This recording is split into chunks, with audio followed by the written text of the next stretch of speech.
கர்த்தருடைய பரிசுத்த நாமத்துக்கு மகிமை உண்டாவதாக. Glory be to the holy name of the Lord. அப்போஸ்தலருடைய நடபடிகள் 9ஆம் அதிகாரம் 15ஆம் வசனம் வாசி. Acts of Apostles chapter 9 verse 15. அப்போஸ்தலர் 9:15.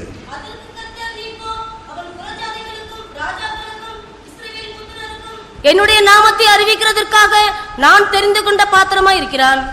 கர்த்தருடைய பரிசுத்த நாமத்துக்கு மகிமை உண்டாவதாக. Glory be to the holy name of the Lord. இங்கே அப்போஸ்தலனாகிய பவுலை கர்த்தர் ஒரு தெரிந்து கொண்ட பாத்திரம் என்று சொல்லுகிறார். Here the Lord is calling Apostle Paul as a chosen vessel. அவன் இன்னும் அப்போஸ்தலனாய் மாறவில்லை. He is still not become an apostle. அவனுடைய வாழ்க்கை இன்னும் மாறவில்லை. His life is yet not changed. அவனுடைய பெயர் மாற்றப்படவில்லை. His name is not yet being changed. அவனுடைய அழைப்பு உறுதிப்படுத்தப்படவில்லை. And his calling is not yet confirmed. இன்னும் அவன் ஞானஸ்நானம் எடுக்கவில்லை. He is yet not baptized. அபிஷேகம் பெறவில்லை. He is not anointed. அவனுடைய கண் பார்வை இன்னும் தெளிவாகவில்லை. Yet his eyesight is not clear. ஆனாலும் கூட அவனை குறித்த தேவனுடைய சித்தம் அங்கே தெளிவாக வெளிப்படுத்தப்படுகிறது. But the will of God concerning him is clearly revealed out here. நான் தெரிந்து கொண்ட பாத்திரமாய் இருக்கிறான். He is a chosen vessel unto me. ஒவ்வொருவரையும் குறித்து கர்த்தருக்கு ஒரு நோக்கம் இருக்கிறது. The Lord has a definite plan concerning everyone, every person. நாம் தேவனுடைய கரங்களில் உள்ள ஒரு பாத்திரமாக இந்த நாட்களிலே மாற வேண்டியது அவசியமா இருக்கிறது. These days it is necessary for us to change as the vessel was chosen in God's hands. வேதத்தின் அடிப்படையிலே பார்க்கும் பொழுது எழுத்தின் பிரகாரமான ஒரு பல பாத்திரங்கள் சொல்லப்பட்டுள்ளது. Under the aspect of the word of God we can see literal vessels in the word of God. ஆவிக்குரிய ஒரு தெரிந்து கொள்ளப்பட்ட பாத்திரங்களை குறித்து வேதம் அழகாக சுட்டிக்காட்டுகிறது. The word of God also prescribes about the spiritual vessels. நாம் எப்படிப்பட்ட பாத்திரம் என்பதை சில வசனங்களின் வெளிச்சத்திலே நாம் சிந்தித்து பார்க்கலாம். In the light of a few verses we should see as to what kind of vessel are we. தெய்வீக தன்மை உள்ள பாத்திரங்களும் இல்லாவிட்டால் தெய்வீகமற்ற பல பாத்திரங்களின் அனுபவங்களும் வேதத்திலே சுட்டிக்காட்டப்பட்டுள்ளது. The word of God depicts about the characters of the vessels which have divine characters and the other characters which are not having divine characters. நாம் எப்படிப்பட்ட பாத்திரங்கள்? Which kind of vessel are we?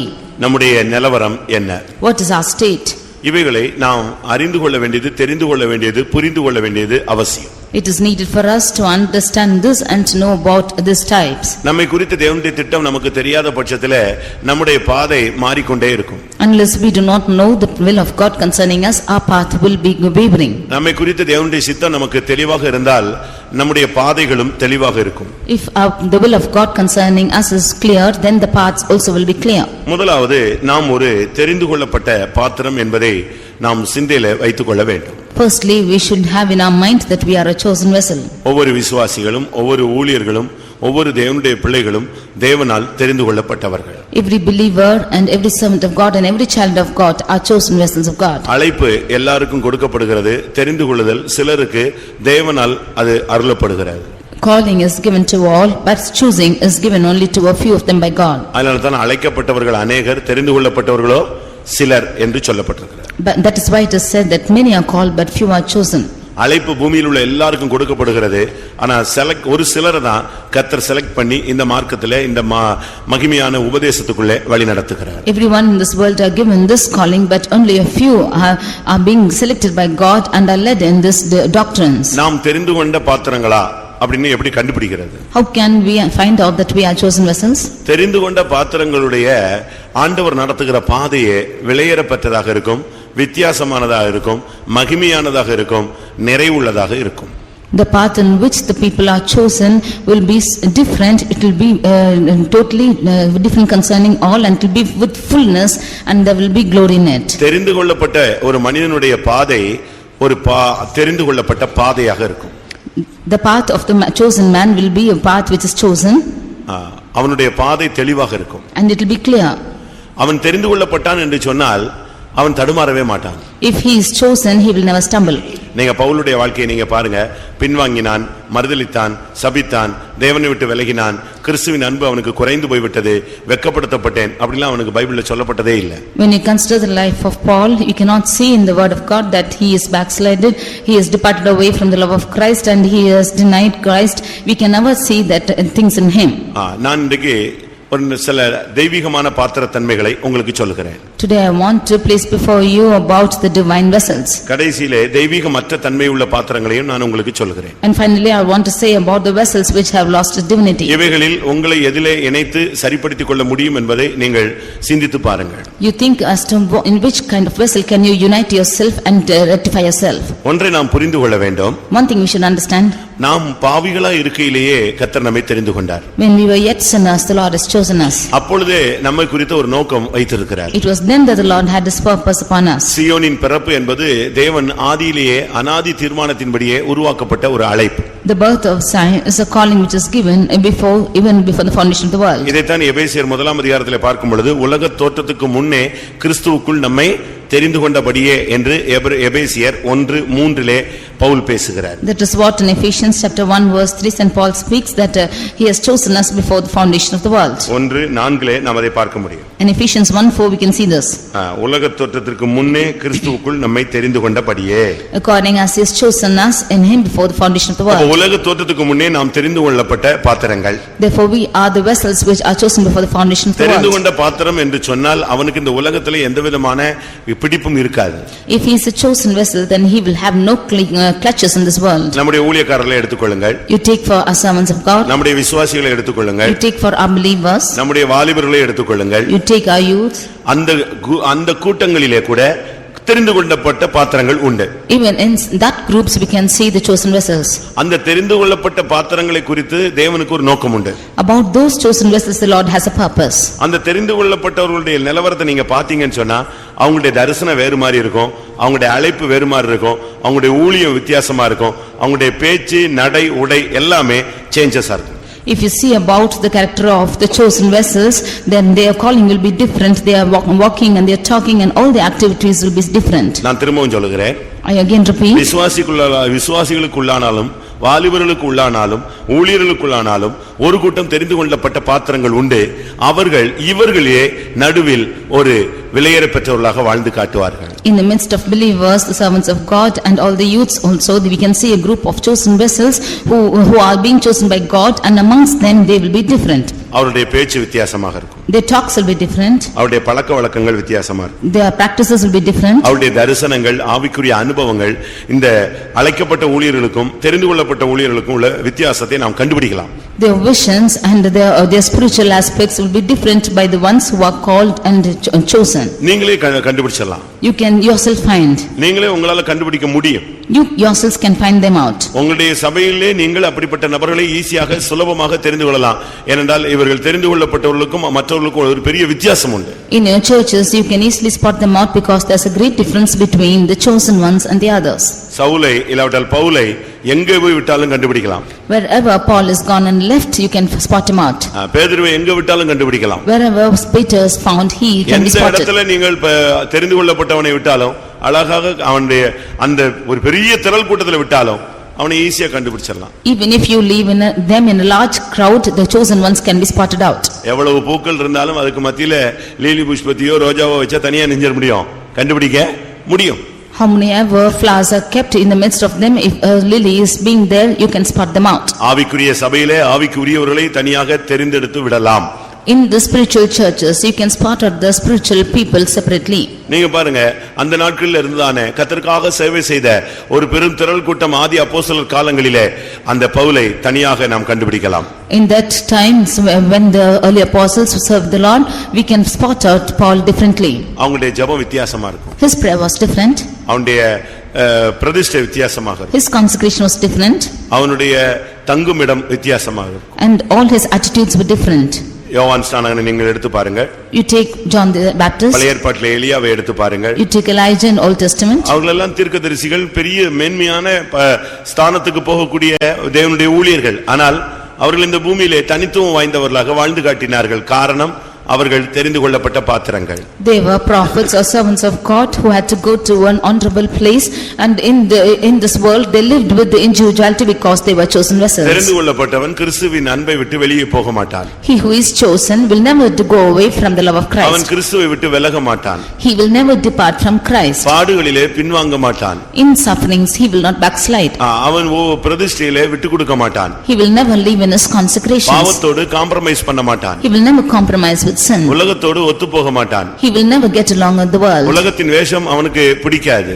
He will not like the fashions of the world. அப்படிப்பட்ட ஒரு வித்தியாசமான ஒரு கூட்டம் சபைக்குள்ளே உண்டு. அது மாத்திரமே தெரிந்து கொள்ளப்பட்ட பாத்திரங்கள். Such a different group is found in the church, that is the chosen group. பிரியமானவர்களே, இப்பொழுது நீங்கள் யோசித்து பாருங்கள், உங்கள் மேல் உள்ள அழைப்பு இல்லாவிட்டால் உங்கள் மேலே உள்ள அபிஷேகம் உங்களை எந்த தன்மையில் உங்களை வழிநடத்தி செல்கிறது. Now you think about yourself as to what kind of place is your life led to you by this calling. எல்லாருக்குள்ள இருக்கிற ஆவி உலகத்தோடு ஒத்துப்போக வேண்டும் என்று பிரசங்கம் பண்ணும்போது உனக்குள்ள இருக்கிற ஆவி உலகத்தை விட்டு வேறு பிரிந்து நிற்க வேண்டும் என்று சொல்லுகிறதே, அதுதான் தெரிந்து கொள்ளப்பட்ட பாத்திரத்தினுடைய விசேஷித்த தன்மை. When the spirit and all of them is asking them to coincide with the world and go on, your spirit is not allowing you to go on. That is the speciality of the chosen vessel. நான் சொல்லுகிற பிரசங்கம் தெரிந்து கொள்ளப்பட்டவர்களுக்கு புரியும். Those of them who are chosen can understand this message. நம்மை குறித்து தேவனுக்கு ஒரு பெரிய நோக்கம் இருக்கிறார். The Lord has a great purpose concerning us. அந்த நோக்கத்தை நிறைவேற்ற அவர் உண்மையுள்ளவராய் இருக்கிறார். And he is faithful to fulfill that purpose. அவருக்கு தெரிந்து கொள்ளப்பட்ட பாத்திரங்கள் தேவை. And for him he needs chosen vessels. அந்த தெரிந்து கொள்ளப்பட்ட பாத்திரங்கள் மூலமாகத்தான் அவர் தன்னுடைய மனதை வெளிப்படுத்துகிறார், தன்னுடைய சித்தத்தை நிறைவேற்றுகிறார். He is revealing his mind through those chosen vessels and fulfills his will through them. விழுந்து போன ஆவிகள், சாத்தான் இல்லாவிட்டால் பிசாசின் கூட்டங்கள் தங்களுடைய இச்சைகளை, ஆசைகளை, சித்தங்களை நிறைவேற்ற மனித சரீரத்தை எப்படி உபயோகப்படுத்துகிறதோ அதுபோல சர்வ வல்லமையுள்ள தேவன் தன்னுடைய சித்தத்தை நிறைவேற்ற தெரிந்து கொள்ளப்பட்ட பாத்திரங்களை அவர் வேறு பிரித்து வைத்திருக்கிறார். As the fallen spirit, Satan or the evil spirits of this world are wanting to fulfill their lust through people chosen by them, even so God, the Almighty God, is wanting to fulfill his will through the chosen ones. இந்த தெரிந்து கொள்ளப்பட்டவனுங்க மௌனமாய் இருக்க மாட்டான். Those of them who are chosen will never be quiet. அவனுக்கு சும்மா இருக்க முடியாது. He cannot be silent. அவன் ஏதாவது கர்த்தருக்காக ஒரு வேலையை செஞ்சுக்கிட்டே இருப்பான். He keeps doing something for the Lord. புறஜாதிகளுக்கும் In the midst of Gentiles, ராஜாக்களுக்கும் in the midst of kings, Israel புத்திரருக்கும் in the midst of the Israel, சுவிசேஷம் அறிவிப்பான். he will declare the gospel. தெரிந்து கொள்ளப்பட்டவனுடைய ஒரு வெளியரங்கமான தன்மை என்னன்னா, அவன் ஒரு சுவிசேஷகனாக எங்க டைம் கிடைச்சாலும் ஒரு சுவிசேஷ வேலையை செஞ்சுட்டே இருப்பான். An open show of the chosen vessels is he will do the gospel work anywhere he gets time. இரண்டாவது தெரிந்து கொள்ளப்பட்டவனை கண்டுபிடிக்கணும்னு சொன்னா அவன் ஆண்டவருக்காக அதிகமாய் பாடுபடுவான். Secondly, if you have to find out the chosen ones, he will labor more for the Lord. பாடுபடும் பொழுது முறுமுறுக்க மாட்டான். He will not murmur in his sufferings. பயமுறுத்த மாட்டான். He will not make them afraid. பதில் வைய மாட்டான். He will not speak instead. இப்படிப்பட்ட காரியங்கள் அவனுடைய பாடுபடுதல்ல வராது. ஏனென்றால் அவனுக்கு பாடுபடுதல் தான் அவனுடைய தரிசனம். This will not come in sufferings because the vision of him is suffering. அவன் என்னால் தெரிந்து கொள்ளப்பட்ட பாத்திரமா இருக்கிறான். அவன் எவ்வளவாய் பாடுபட வேண்டும் என்பதை நான் அவனுக்கு காண்பிப்பேன் என்று 16ஆம் வசனத்திலே ஆண்டவர் பேசுகிறார். In verse 16 the Lord says, he is a chosen vessel unto me, and for I will show him how great things he must suffer for my name's sake. எல்லாரும் தூங்குவாங்க, ஆனா தெரிந்து கொண்ட பாத்திரம் தூங்காது. All of them will sleep, but the chosen vessel will never sleep. எல்லாரும் பலவீனன் சொல்லுவாங்க, அந்த பலவீனம் அந்த தெரிந்து கொண்ட பாத்திரத்துக்கு உண்டு, ஆனா பலவீனன் சொல்லாது, அந்த பலவீனத்திலும் பலன் கொள்ளும். All of them will say they are weak, but the chosen vessel will also have the weakness, but in that weakness it will be strengthened. யாருமே தேவனுடைய சத்தம் எனக்கு கிடைக்கல, தரிசனம் கிடைக்கலன்னு சொல்லும்போது இந்த தெரிந்து கொண்ட பாத்திரத்துக்கு தேவ சத்தமும் கேட்கும், தேவ தரிசனமும் கிடைக்கும். When all of them say that they do not hear the voice of God nor see visions, but this chosen vessel will see the visions and hear the voice of God. இதுதான் மற்றவங்களுக்கும் இவங்களுக்கும் உள்ள ஒரு பெரிய different. This is the great difference between the others and them. அதனால நீங்களும் நானும் இந்த நாட்களிலே நாம் தெரிந்து கொண்ட பாத்திரங்களாக மாற்றப்பட வேண்டியது அவசியம். Therefore you and I should be turned as the chosen vessel these days. இரண்டாவதாக, Secondly, நாம் பரிசுத்தமான பாத்திரங்களாய் மாற வேண்டும். we should become holy vessels. யோசுவா 6ஆம் அதிகாரத்தை பார்க்கும் பொழுது, When we read in Joshua chapter 6, அங்கே 19ஆம் வசனத்தை பார்க்கும் பொழுது, verse 19, எரிகோவின் அந்த பாத்திரங்கள் எல்லாம் பரிசுத்தமாய் மாறின. the vessels of Jericho, all of them became holy.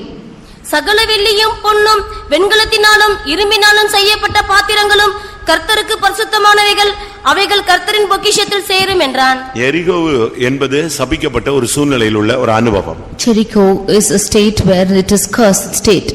இல்லாவிட்டால் சபிக்கப்பட்ட ஒரு வாழ்க்கை. Or it's a life which is cursed. இல்லாவிட்டால் சபிக்கப்பட்ட ஒரு குடும்பம். Or it's a family which is cursed. இல்லாவிட்டால் சபிக்கப்பட்ட ஒரு ஊழியம். Or it's a ministry which is cursed. இல்லாவிட்டால் சபிக்கப்பட்ட ஒரு பாதை.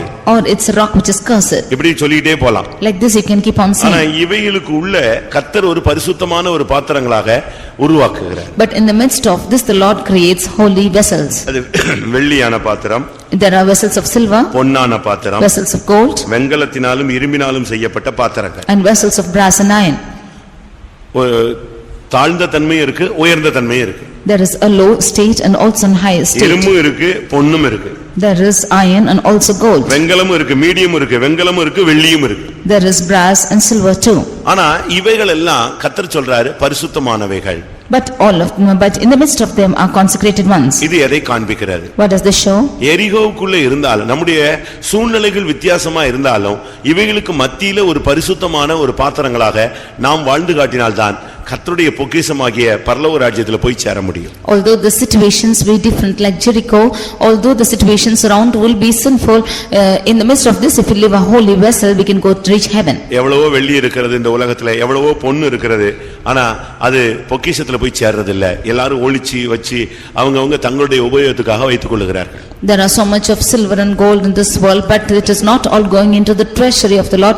They are being stolen and hidden and kept. அன்றைக்கு இருந்த ஜனங்கள் கூட பொன்னை வைத்திருந்தார்கள். Even the people of those days had gold. இரும்பு வைத்திருந்தார்கள். They had iron. வெண்கலம், வெள்ளி எல்லாம் வைத்திருந்தார்கள். They had brass and silver. அது அவங்களுடைய பொக்கிஷத்துல இருந்துச்சு. It was in their treasures. ஆனா இங்கே சொல்லி இருக்கிறதே, But here to say, இவைகள் கர்த்தரின் பொக்கிஷத்தில் சேர வேண்டும். they shall come into the treasury of the Lord. அது எப்போ சேரும்? When it shall come? இதெல்லாம் பரிசுத்தமா மாறும்போது கர்த்தருடைய பொக்கிஷத்துல இதுக்கு வாய்ப்பு உண்டு. Only when these are becoming holy, it has a place in the treasure of the Lord. இந்த பரிசுத்தம் என்பதுதான் நம்முடைய இலக்கு. This holiness is a mark. பரிசுத்தம் இல்லாமல் ஒருவனும் தேவனை தரிசிப்பது இல்லையே. Without holiness, no man shall see the Lord. இன்னைக்கு உலகத்துல ஒரு வேலைக்கு போனா பல ரவுண்ட்ஸ் இன்டர்வியூ இருக்கிறது.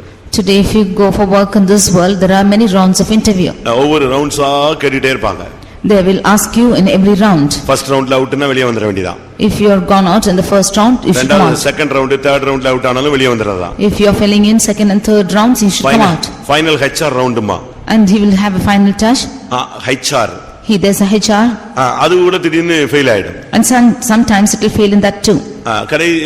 இப்படி தான் நமக்கும் இந்த உலக பாதையில பலவிதமான ரவுண்ட்ஸ் இருக்கு. Like this, in this worldly life also we have many rounds. காணிக்கை ஒரு ரவுண்ட்னு வெச்சுக்கங்களே, நம்ம எல்லாம் வின் பண்ணிடுவோம். In our aspect, offering will be a round. இப்படி ஒவ்வொரு Dress ஒவ்வொன்றுக்கும் ஒவ்வொரு rounds வைக்கிறார்னு வெச்சுக்கங்களே. We can have every round for everything, even for our dress. சில இடங்கள்ல போனா ஒவ்வொன்றுக்கும் ஒவ்வொரு mark. In one place, if we go and see, there is a mark for everything. பேச்சுக்கு ஒரு அவங்களுடைய பர்சனாலிட்டிக்கு ஒரு மார்க் இருக்கு. For his talks, for his personality there is a mark. அவங்களுடைய பேச்சு ஸ்டைலுக்கு ஒரு மார்க் இருக்கு. For the style of his speech there is a mark. அவங்களுடைய GK ஜெனரல் நாலேஜ்க்கு ஒரு மார்க் இருக்கு. For his general knowledge there is a mark. இப்படி ஒவ்வொன்றுக்கும் மார்க் போட்டுட்டே வருவாங்க. Like this they give marks for everything. அதுபோல like this நமக்கு பிரதிஷ்டைக்கு ஒரு மார்க் போடுவாரு. For our consecration he gives us a mark. கிறிஸ்துவின் மேலுள்ள அந்த தனியாத அன்புக்கு ஒரு மார்க் போடுவாரு. For the love which is not quenching upon Christ he gives us marks. நம்முடைய விசுவாசத்துக்கு ஒரு மார்க் போடுவாரு. For our faith he gives a mark. இப்படி போட்டுட்டே வரும்போது நம்முடைய மார்க் எவ்வளவு கிடைக்கும்? Like this if he should calculate marks then what much it will come to us? யோசிச்சு பாருங்க. Just think and see. இன்னொருத்தன் போடணும் இல்ல, தேவன் போடணும் இல்ல, நீங்களே உங்களை கொஞ்சம் கொஞ்சம் போட்டு பாத்துக்கிட்டே இருங்களேன். Not that anyone else should allot their marks or God should give you marks, you give your marks for yourself. ஒரு காலத்துல ஹாஸ்பிடல்ல போய் ஃபீவர் எவ்வளவு இருக்குன்னு கண்டுபிடிப்பாங்க. In the days before they will go to the hospital and check as to how much of fever they have. ஹாஸ்பிடல்ல போய் sugar எவ்வளவு இருக்குன்னு கண்டுபிடிப்பாங்க. They will go and check out their sugar level at hospitals. இப்ப அப்படிலாம் இல்ல. But now it's not so. எங்க இருந்து கண்டுபிடிச்சிக்கலாம்? Where only they can find? வீட்லயே கண்டுபிடிச்சிக்கலாம். They can find it out in their houses. அதுபோல like this. நீங்க உங்களை நீங்களே மார்க் போட்டு பாருங்க எப்படி இருக்கு. நீங்களே விசுவாசம் உள்ளவர்களோ இல்லையோ என்று உங்களை நீங்களே பரிசுத்தித்து பாருங்கள் என்று 2 கொரிந்தியர் 13ஆம் அதிகாரத்திலே பவுல் பேசுகிறார். In 2 Corinthians chapter 13 Paul is saying you see as to yourselves as to how much of faith you have, whether you have faith in yourselves or no. இன்னொருத்த வந்து உனக்கு செக் பண்ண வேண்டாம். Another one need not come and check you. 2 கொரிந்தியர் 13:5ல பார்க்கும் பொழுது 2 Corinthians 13:5 நீங்கள் விசுவாசம் உள்ளவர்களோவென்று உங்களை நீங்களே சோதித்து அறியுங்கள். உங்களை நீங்களே பரீட்சித்து பாருங்கள். இயேசு கிறிஸ்து உங்களுக்குள் இருக்கிறார் என்று உங்களை நீங்களே அறியீர்களா? நீங்கள் பரீட்சைக்கு நில்லாதவர்களா இருந்தால் அறியீர்கள். நீங்களே உங்களை டெஸ்ட் பண்ணி பாருங்க, உங்க விசுவாசம் எப்படி இருக்குன்னு டெஸ்ட் பண்ணி பாருங்கங்கறார். You prove yourselves and see how much of faith you have, he says. எரிகோவின் பாத்திரங்கள் பரிசுத்தமான பாத்திரங்களாக மாற்றப்பட்டன. The vessels of Jericho became consecrated vessels. அதனுடைய சரியான அர்த்தம் பரிசுத்தம் இல்லாமல் கர்த்தருடைய பொக்கிஷத்தில் ஒருவனும் போய் சேர முடியாது. The right meaning is without holiness none of them can go and get into the treasury of the Lord. உங்களுடைய Dressல ஒரு பரிசுத்தம் இருக்கணும். There should be holiness in your dressing. அதனால தான் நம்முடைய சபையில Dress பத்தி அதிகமா நம்ம வலியுறுத்துறோம். That is why we insist more about dressing in our church. உங்களுடைய பேச்சில ஒரு பரிசுத்தம் இருக்க வேண்டும். In your talks you have a holiness. மூன்றாவது உங்களுடைய பழக்க வழக்கங்கள்ல ஒரு பரிசுத்தம் இருக்கணும். Thirdly, in all your practices you have a holiness. இப்படி நம்ம ஒவ்வொண்ணா சொல்லிட்டே போலாம். Like this we can keep saying one and the other. இதெல்லாம் வெளியரங்கமா நம்ம ஈஸியா காட்டிடுவோம். These we can show it out easily. ரொம்ப பெரிய செயின்ட் மாதிரி பேசிடலாம். We can speak as a great saint. Dressல பெரிய செயின்ட் மாதிரி காட்டிடலாம். In our dressing we can show ourselves great saint. ஆனா தேவன் என்ன செய்றாரு? மனதில் பரிசுத்தத்தை, இருதயத்தில் பரிசுத்தத்தை, சிந்தையில் பரிசுத்தத்தை, உணர்வுகளில் பரிசுத்தத்தை, நினைவுகளில் பரிசுத்தத்தை எதிர்பார்க்கிறார். But God expects the holiness in our mind, in the heart, in the thoughts and even in the memories. வேதம் என்ன சொல்லுகிறது? What does the word of God say? மனுஷன் முகத்தை பார்க்கிறான், தேவனோ இருதயத்தின் ஆழங்களை ஆராய்ந்து அறிகிறார். Man is looking upon the face, but God is searching out the depths of the heart. உங்களுடைய மனதிலே எப்படி இருந்துச்சுன்னு அவர் பார்க்கிறார். He sees us to the attitude of your mind is. ஒருத்தன் தவறு சொன்னா அவர் சொல்றாரு, இருதயத்தை சாத்தானுக்கு இடம் கொடுத்துட்டியேன்னு கேக்குறாரு. If one man is erring, then he is saying that you have given room for Satan in your heart. அனனியா அந்த காணிக்கையில கொஞ்சம் பணத்தை எடுத்து வச்சிட்டு வந்துட்டு பேதுருட்ட பேசிட்டு இருக்கான். When Ananias took a little bit of offering and was speaking to Peter. அப்ப பேதுரு அவன்கிட்ட பேசும்போது என்ன சொல்றாரு? When he was speaking to Peter, what did he say? பரிசுத்த ஆவியினிடத்திலே பொய் சொல்ல சாத்தான் உன் இருதயத்தை நிரப்பினது என்ன? How has the Satan made your heart to lie that you have lied unto the Holy Spirit? அந்த இடத்துல வெளியரங்கமா அவன் தவறு செஞ்சிட்டு வர்றான், ஆனா யாருக்குமே தெரியாது. ஆனா அது நடந்தது எங்க இருதயத்துல நடந்ததுன்னு பேதுரு சொல்றார். He is openly doing that wrong and coming, but nobody else knew, but Peter is saying that it has happened in this heart. அப்படினால பரிசுத்தத்தின் உச்சகட்டம் என்பது நினைவில், எண்ணங்களில், சிந்தையில், உணர்வில், அதுதான் தேவன் மென்ஷன் பண்றார். Therefore the holiness, the heights of holiness, the Lord is calling them, that is in their heart, in their mind, in the memories and in the thoughts. நாம் எல்லாரும் எரிகோவினுடைய பாத்திரங்கள் தான். We are all vessels of Jericho.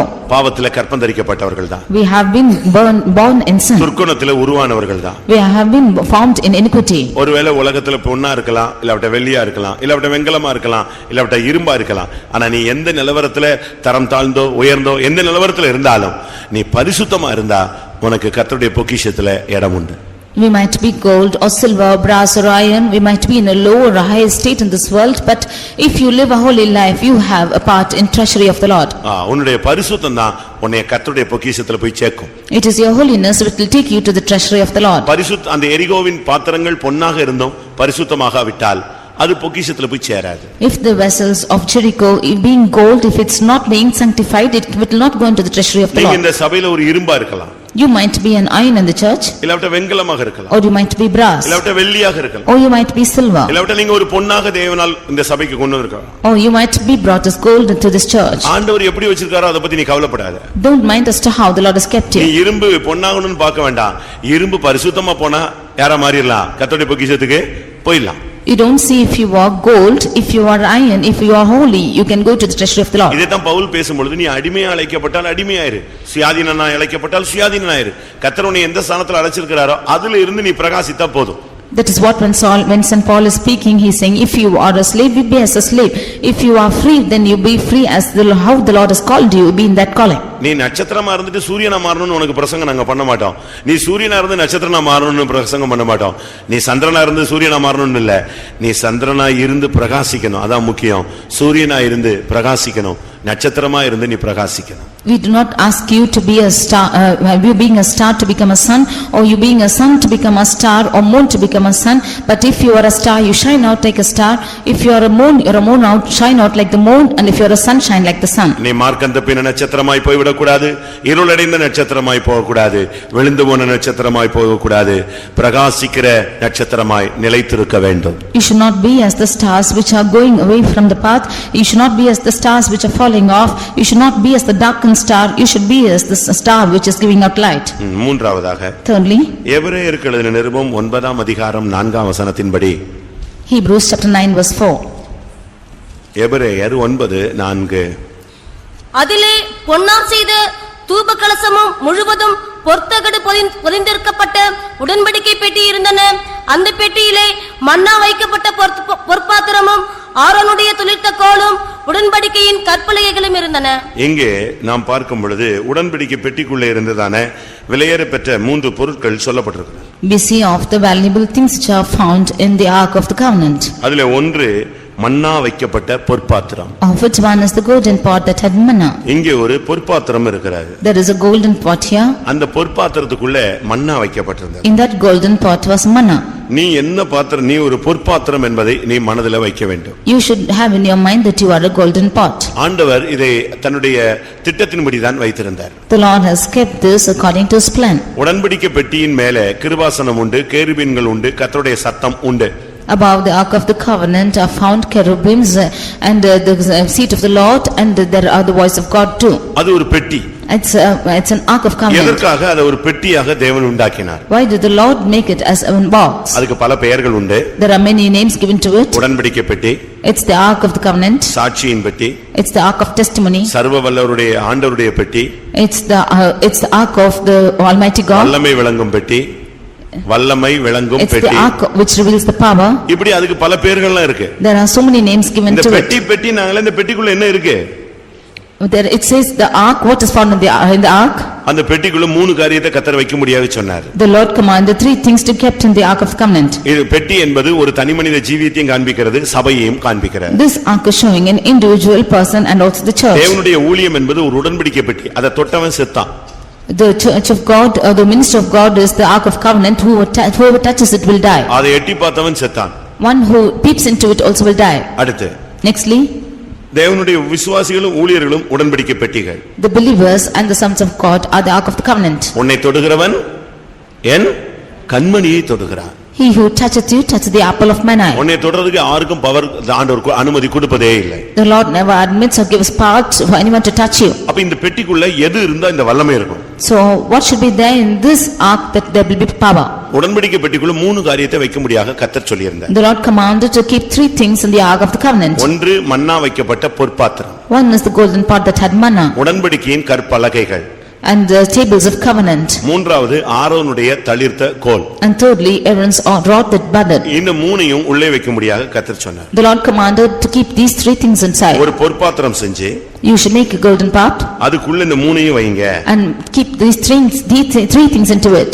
இதுதான் ஆரம்பத்திலே தேவனுடைய மனதில் இருந்த ஒரு அனுபவம். This is what in the mind of God in the beginning. இஸ்ரவேல் ஜனங்கள் கானானுக்குள்ளே அடியெடுத்து வைத்து அந்த கானான் தேசத்தின் கனிகளை புசிக்க ஆரம்பித்த உடனே அவர்களுக்கு வனாந்தரத்தில் கொடுக்கப்பட்ட தூதர்களின் அப்பமாகிய மன்னா நிறுத்தப்பட்டது. When the children of God stepped into Canaan and they ate of the fruit of the land, this manna which was given from heaven was stopped. கர்த்தர் அதை நிறுத்தினார். The Lord stopped it. ஆனால் அது கொடுக்கப்பட்டதற்கு அடையாளமாக அந்த ஜனத்துக்கு நினைப்பூட்டுதலாக கொஞ்சம் மன்னாவை எடுத்து இந்த பொற்பாத்திரத்தில் வைத்து அதை பெட்டிக்குள்ளே வைத்து பாதுகாக்க முடியாக கர்த்தர் சொன்னார். But as a sign of remembrance, the Lord asked to keep some manna into a golden pot. ஆனா என்ன நடந்தது? But what happened? இது தேவனுடைய திட்டத்திலே இருந்தது. This was in the plan of God. இரண்டாவது, அவர்களோடு உடன்படிக்கையின் மூலமாக கர்த்தர் பேசினால் அவருக்கு கற்பனைகளை கொடுத்தார். அந்த கற்பனைகளை அவர்கள் வனாந்தரத்தில் பின்பற்ற வேண்டும், வாழ்நாளெல்லாம் பின்பற்ற வேண்டும் என்று அந்த உடன்படிக்கையின் கற்பனைகளை அதுக்குள்ள வைக்க சொன்னார். Secondly, the Lord covenanted with the people with the tables of covenant, and that the people might follow them all the days of their life. The Lord asked them to keep the tables of covenant into the ark. அடுத்து மூன்றாவதாக, Thirdly, ஊழியம் யார் செய்வது என்கிற ஒரு பெரிய கேள்வி எழுப்பப்பட்டது. there was a great question as to who should do the ministry. அது இன்றைக்கல்ல, அன்றைக்குமே இப்படிப்பட்ட போராட்டங்கள் இருந்து கொண்டே இருந்தது. It is not only today, even then this problem existed. அப்படி ஒரு சூழ்நிலை அனுமதிக்க கேள்வி எழுப்பப்பட்ட போது When such a question arose, தேவன் அந்த பிரச்சனைகளை முடிவுக்கு கொண்டு வர சித்தம் கொண்டார். the Lord wanted to bring this problem to an end. அதனால் அவர் என்ன செய்தார்? Therefore what did he do? யார் ஊழியம் செய்யலாம் என்பதை நிரூபிக்கும்படியாக 12 கோத்திரத்தின் தலைவர்களையும் அழைத்து அவர்களுக்கு அங்கே கோல்களை எடுத்துக் கொண்டு வரும்படி கட்டளையிட்டார். In order to prove as to who can do the ministry, the Lord commanded all the 12 leaders of the 12 tribes and to bring them rods. யாருடைய கோல் துளிர்க்கிறதோ அது மட்டும் அவர்கள் மாத்திரமே ஊழியம் செய்யலாம் என்ற கட்டளையை தேவன் கொடுத்தார். Whoever's rod is being budded, they alone can do the ministry, said the Lord. அது ஒரு தேவன் அன்றைக்கு கொடுத்த ஒரு அடையாளம். That was a sign which the Lord had given. குழப்பத்தை தீர்க்கும்படியாக தேவன் வைத்திருந்த ஒரு திட்டம். It was the plan which the Lord had kept to take away the confusion. அன்றைக்கு ஆரோனுடைய கோல் துளிர்த்தது நமக்கு எல்லாருக்கும் தெரியும். It was that day that the rod of Aaron budded. தேவன் அதன் மூலமாக தன்னுடைய திட்டத்தை வெளிப்படுத்தினார். It was through this that the Lord revealed this plan. இந்த மூன்றுமே நிலைத்திருக்க வேண்டும், கர்த்தருடைய பெட்டிக்குள்ளே அந்த உடன்படிக்கை பெட்டிக்குள்ளே இருக்கணும்ங்கறதுல தேவன் திட்டமாய் இருந்தார். All the three should stand long and it should be found in the ark of the covenant. This is the plan of God. ஆனா என்ன நடந்துச்சு தெரியுமா? But what happened? நாட்கள் போக போக நடந்த சம்பவம் என்ன? What did happen as the days went by? இரண்டாம் நாளாகமம் 5ஆம் அதிகாரம் 2 Chronicles chapter 5 10ஆம் வசனத்தை பார்க்கும் பொழுது verse 10. இஸ்ரவேல் புத்திரர் எகிப்திலிருந்து புறப்பட்ட பின் கர்த்தர் ஓரேபிலே அவர்களோடு உடன்படிக்கை பண்ணின போது மோசே அந்த பெட்டியிலே வைத்த 2 கற்பலகைகளே அல்லாமல் அதிலே வேறொன்றும் இருந்ததில்லை. எப்படி இருக்கு? எவ்வளவு தெளிவா சொல்லி இருக்கு பாத்தீங்களா? How clearly it is said out here. அந்த பெட்டியிலே வைத்த 2 கற்பலகைகளே அல்லாமல் அதிலே வேறு ஒன்றும் இல்லை. There was nothing in the ark save the 2 tables which the Lord had kept. எந்த 2 மிஸ்ஸிங் ஆயிடுச்சு? What other 2 are missing? மன்னா வைக்கப்பட்ட பொற்பாத்திரமும் போயிருச்சு, ஆரோனுடைய தளிர்த்த கோலும் போயிருச்சு. இப்ப இருக்கிறது என்னது? இன்னைக்கு உலகத்தில் இருக்கிற சபைகள் இருக்கிறதெல்லாம் பிரமாணங்களும் உபதேசங்களும் வாக்குத்தத்தங்களும் இல்லாவிட்டால் இந்த 10 கட்டளைகளையும் வச்சுக்கிட்டு தான் நிக்கிறாங்களே தவிர உண்மையான ஊழியம் என்ற ஆரோனுடைய தளிர்த்த கோல் இல்லை. மன்னா வைக்கப்பட்ட அந்த ஆழமான உபதேசங்கள், அந்த வெளிப்படுத்தல்கள், பரலோகத்திலிருந்து வரப்பட்ட அந்த உபதேசங்கள் இன்றைக்கு இல்லை. The golden pot that had manna and the iron rod that budded are missing, and today in this world also we can see the churches are existing only with the covenants, with the 10 commandments which the Lord has given, and with only these statutes they are running, but the golden pot and the iron rod are missing in the churches. இன்னைக்கு நீங்க பாத்தீங்கன்னா சபைகள்ல இந்த 10 கற்பனைகள் மட்டும் சொல்லிட்டே இருப்பாங்க. Now in the churches we can see them reciting these 10 commandments. ஆரோனுடைய தளிர்த்த கோலை பத்தி பேசுறதுக்கு ஆள் கிடையாது. There is nobody to speak about the iron rod that budded. பரலோகத்திலிருந்து இல்லாவிட்டால் பரத்திலிருந்து டெய்லி அனுப்பப்பட்ட அந்த மழை போல பனி போல பொழிந்ததான அந்த மன்னா இன்னைக்கு என்ன கிடையாது சபைகளில் இல்ல. உபதேசம் பொழியும்னு உபாகமம் 32:1-2 ஆண்டவர் சொன்னாரே, அந்த உபதேசம் பொழிகிற அந்த மன்னா இன்னைக்கு கிடையாது. As the Lord had said in Deuteronomy chapter 32 about the doctrine which comes down as dew, that doctrine is not found in the churches, or the golden pot of that had manna is missing. ஒரு சபைன்னு சொன்னா ஆரோனுடைய தளிர்த்த கோல் அந்த ஊழியம் இருக்க வேண்டும். If it is a church, you should find out the ministry or the Aaron's rod that budded. இரண்டாவது மேலே இருந்து வருகிறதான உபதேசம் வேண்டும். Secondly, there should be the doctrine which is coming from on high. மூன்றாவது தான் பிரமாணங்களும் இல்லாவிட்டால் இந்த 10 கட்டளைகளும் தேவை. It is thirdly that the tables of covenant needed. ஆனா சாலமோன் காலத்திலே அது மிஸ் ஆகி போயிருச்சு. But even in the days of Solomon it was missing. அன்னையில இருந்து இந்த 10 பிரமாணத்தை தான் நம்முடைய சபைகளில் பேசிட்டு வர்றாங்க. It was from the day that the people are speaking about the 10 commandments in the churches. ஆனால் ஒரு தனி மனிதன் மன்னா வைக்கப்பட்ட ஒரு பொற்பாத்திரமாக இருக்க வேண்டும். But an individual man of God should be found as the godly pot that had manna. உனக்குள்ளே ஒரு மன்னா இருக்க வேண்டும். You should have a manna within you. மன்னா எப்போ வரும்? When will manna come? அதிகாலையில். It will come in early morning. சூரியன் உதித்து அதனுடைய வெப்பம் அதிகரித்தால் மன்னா இல்லாமல் போய்விடும். By the heat of the sun, this manna will vanish. மன்னா வைக்கப்பட்ட பொற்பாத்திரம் சொன்னா நீ அதிகாலையிலே தேவனிடத்திலிருந்து வார்த்தை பெற்றுக்கொள்ளக்கூடியவன் என்று அர்த்தம். If you are a golden pot that had manna, you should receive the word of God early in the morning. தேவனிடத்திலிருந்து கிருபை பெற்றுக்கொள்ளக்கூடியவன் என்று அர்த்தம். It means that you receive the grace from God. அதிகாலையிலே தேவனிடத்திலிருந்து ஆலோசனை பெற்றுக்கொள்ளக்கூடியவன் என்று அர்த்தம். Early in the morning receiving the counsel from God. நீ ஒரு பொற்பாத்திரமாக இருந்தால், if you be a golden pot, உனக்குள்ளே ஒரு மன்னா இருக்க வேண்டும். there should be a manna within you. நீ இந்த சபையிலே ஒரு நபராக இருந்தால், if you be a member of this church, அபிஷேகம் பண்ணப்பட்ட ஒரு நபராக இருந்தால், if you be an anointed person, நீ ஒரு பொற்பாத்திரம் என்றால் உனக்குள்ளே என்ன இருக்கணும்? அப்போஸ்தல உபதேசம் இருக்க வேண்டும். if be a golden pot, you should have the apostolic doctrine within you. புதிய கிருபையை காண்பிக்கிறது. புதிய கிருபையை காண்பிக்கிறது. It shows new grace. ஆண்டவருடைய வார்த்தையை காண்பிக்கிறது. It shows the word of God. அதிகாலையில் தேவனை தேடுகிற அனுபவத்தை காண்பிக்கிறது. It shows the experience of seeking the Lord early in the morning. கர்த்தர் உன்னை வனாந்திரத்திலே நடத்துகிற ஒரு அனுபவத்தை காண்பிக்கிறது. It shows the experience of God leading you in the wilderness. ஒன்றுமில்லாததிலும் கர்த்தர் உன்னை போஷிப்பார் என்பதை காண்பிக்கிறது. Without anything, it shows that the Lord shall feed you. நீ ஒரு பொற்பாத்திரமாய் இருந்தால் உனக்குள்ளே மன்னா இருக்க வேண்டும். If you be a golden pot, you should have manna within you. நீ பொற்பாத்திரம் இல்லாவிட்டால் உனக்குள்ள ஒண்ணுமே இருக்காது. If you are not a golden pot, there is nothing. அதனால் நாம ஒவ்வொருவருமே ஒரு பொற்பாத்திரங்களாக நாம் இருக்க வேண்டும். Therefore each of us should be found as golden pots. எம்டியா இருக்க கூடாது. You should not be empty. அந்த பொற்பாத்திரத்துக்குள்ள என்ன இருந்துச்சு? What was found in that golden pot? Manna was found. புதிய கிருபை இருந்தது. There was new grace. புதிய வல்லமை இருந்தது. There was new power. ஒரு புதிய பலன் இருந்தது. There was new strength. தேவனை தரிசிக்கக்கூடிய ஒரு பாக்கியம் இருந்தது. They had the privilege of seeing the Lord. அதிகாலையிலே தேவனை எழுப்புகிற அனுபவம் இருந்தது. It had the experience of waking early morning. கர்த்தருடைய பரிசுத்த நாமத்துக்கு மகிமை உண்டாவதாக. Glory be to the holy name of the Lord. அடுத்ததாக Nextly, 2 தீமோத்தேயு 2 Timothy 2 அதிகாரம் chapter 2 20-21 வசனங்கள். verses 20 and 21. ஒரு பெரிய வீட்டிலே பொன்னும் வெள்ளியுமான பாத்திரங்களும் அல்லாமல் மரமும் மண்ணுமான பாத்திரங்களும் உண்டு. அவைகளில் சில கனத்திற்கும் சில கனவீனத்திற்குமானவைகள். ஆகையால் ஒருவன் இவைகளை விட்டு தன்னை சுத்திகரித்துக் கொண்டால் அவன் பரிசுத்தமாக்கப்பட்டதும் எஜமானுக்கு உபயோகமானதும் எந்த நற்கிரியையும் செய்ய ஆயத்தமாக்கப்பட்டதுமான கனத்திற்குரிய பாத்திரமாய் இருப்பான். இங்கே கனத்துக்குரிய பாத்திரத்தை பற்றி தெளிவாக சொல்லி இருக்கிறார். Here we see about the vessels to honor.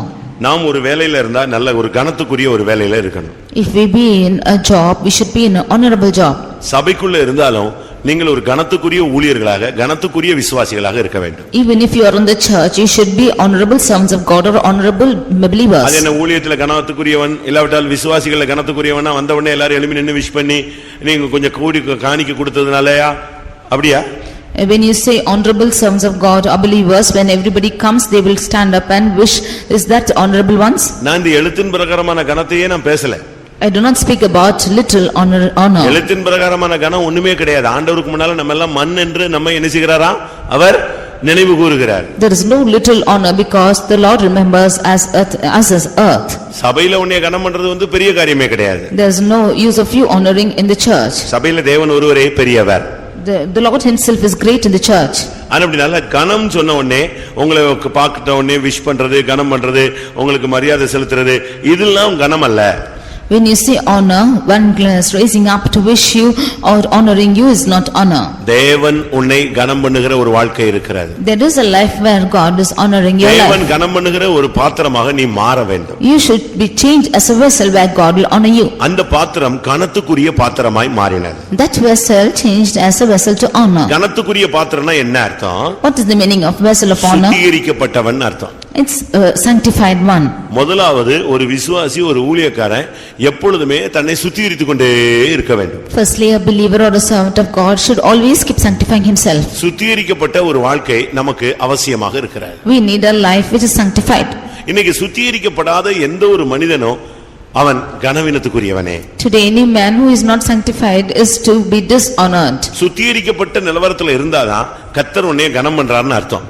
Only when you are found in the state of sanctified, then only the Lord is honoring இன்னொரு you. விதத்துல சொல்லணும்னு சொன்னா In other words, when you say கர்த்தர் உன்னை கனமுள்ள பாத்திரமா பார்க்கணும்னா நீ daily உன்னை நெஞ்சிட்டே இருக்கணும் சுத்திகரிச்சிட்டே இருக்கணும். if the Lord should look upon you as an honorable vessel, you should every day sanctify yourself. நீ ஒரு பெரிய வீட்டிலே காணப்படுகிறாய். You are found in a great house. நீ மரமோ வெள்ளியோ பொன்னோ மண்ணோ அத பத்திலாம் பேச்சு கிடையாது. It's not a matter whether you are gold or silver or wood or of earth. நீ இந்த சபையில நீ பணக்காரன் ஏழை பரதேசி புதியவன் படிச்சவன் படியாதவன் இந்த பேதங்கள் தான் கிடையாது. After coming into this church, there's no divisions of whether you are rich or poor, or whether you are learned or unlearned. There's no differentiations like this. அப்படிப்பட்ட விகற்பமான எண்ணங்கள் இருந்தா நம்ம சபையாக கட்டி எழுப்பப்பட முடியாது. If you have such differentiation of thoughts, then this church cannot be built up. இந்த பில்லருக்குள்ள பாத்தீங்கன்னா ஒரு கொஞ்சம் கம்பி இருக்கு. If you see in this pillar, there will be iron rods. அதுக்குள்ள சிமெண்ட் இருக்கு. And there is cement in it. அதுக்குள்ள மண் இருக்கு. And there is mud in it. இப்படி அதுக்கு மேல பெயிண்ட் அடிச்சு வச்சிருக்கோம். And above it is painting. இப்படி எல்லாம் சேர்ந்து அது ஒரு தூணா நிக்குது. With all these together, it is found as அதுபோல சபைன்னு சொன்னா பொன்னு இருக்கும் வெள்ளி இருக்கும் மரம் இருக்கும் மண் இருக்கும். அதத்தான் நான் சொல்லல. நீ எந்த நிலவரத்துல இந்த சபைக்குள்ள இருந்தாலும் கனத்துக்குரியவனா இருக்கணும். Like this in the church, there is gold and silver and wood and earth, whatever state you are found in, you should be vessel of honor. கர்த்தரே உன்னை கனத்துக்குரியவனாய் மாத்தணும் இல்ல நீ கனத்துக்குரியவனாய் மாற்றப்படணும் நீ ஆசைப்பட்டேன்னு சொன்னா உன்னை டெய்லி நீ சுத்திரிச்சுக்கிட்டே இருக்கணும். If the Lord himself should turn you as a vessel of honor, or if you want God to honor you, you should sanctify yourself every day. கைகால் கழுவுறது நீட்டா Dress பண்றது அது அல்ல. Not just washing your hands and feet and dressing neatly.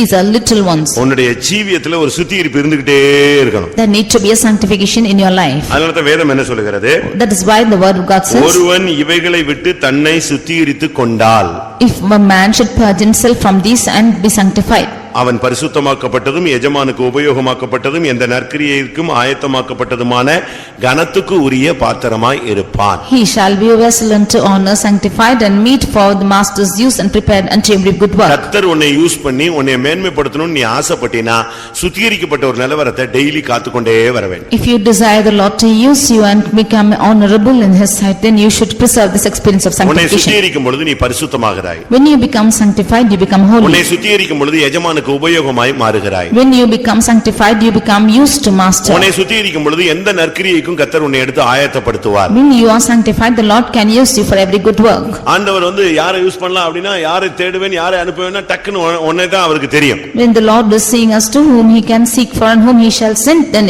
you will be in his sight. இந்த சபையில ஒரு ஆளை ஆசீர்வதிக்கணும் அப்படினா ஆண்டவருடைய மனதிலே நீதான் வரணும். If the Lord should bless one in the church, then you should come in the mind of God. இந்த தேசத்துல ஒருத்தனை தெரிந்து கொள்றேன்னு சொன்னா கர்த்தருக்கு உன்னை தான் கண்ணுக்கு தெரியணும். If the Lord should choose one person in this land, then you should be found in God's sight. நான் ஒரு தூது கொடுக்கணும் இந்த சபைக்கு ஒரு வார்த்தை கொடுக்கணும் அப்படினா இவன் மூலமா கொடுக்கணும்னு கர்த்தர் ஆசைப்படணும். When there should be a message given to the church, then the Lord should desire to give it through you. ஒரு வருகையின் தரிசனம் கொடுக்க போணும் நான் சபையில வெளிப்படுத்தல கொடுக்கணும் ஏவுதல் கொடுக்கணும் அப்படினா கர்த்தர் உடனே மனசுல யார் ஆண்டவருடைய மனசுல யாரா வரணும் நீதான் வரணும். கனத்துக்கு நீ சுத்திகரிக்கப்பட்டவனா இருந்தா பட்டுன்னு கர்த்தர் உன்னை தான் எடுத்து யூஸ் பண்ணுவார். If the Lord should give a vision concerning us coming to the church, then you should come in the remembrance of the Lord, and if you are sanctified, the Lord will make you a vessel. நீ சுத்திகரிக்கப்படாத ஒரு விசுவாசியாக ஒரு ஊழியனாக ஒரு தேவனுடைய பிள்ளையாக சபைக்குள்ள இருந்தா கர்த்தர் உன்னை யூஸ் பண்ண முடியாது. சபைக்குள்ள இருக்கலாம் கவுண்டிங்ல இருக்கலாமே தவிர யூஸ்லெஸ்ஸா ஒரு கனவீனமான பாத்திரமா நீ சபைக்குள்ள உட்கார்ந்திருப்ப. If you be a believer or a servant of God or a child of God who is in this church not being sanctified, you can be a member of the church, but the Lord cannot use you. இப்ப இந்த சபையில பேசணும்னு கர்த்தர் ஆசைப்படுறார். Now the Lord wants to speak to this church. ஒரு கூட்டத்தின் வாயிலாக கர்த்தர் இந்த கூட்டத்தை ஒரு காத்திர கூட்டம்னு வெச்சுக்கோங்களேன். அதுல கர்த்தர் பேசணும்னு ஆசைப்படுறாருன்னா டக்குன்னு அவர் எங்க தான் வர முடியும் சொல்லுங்க.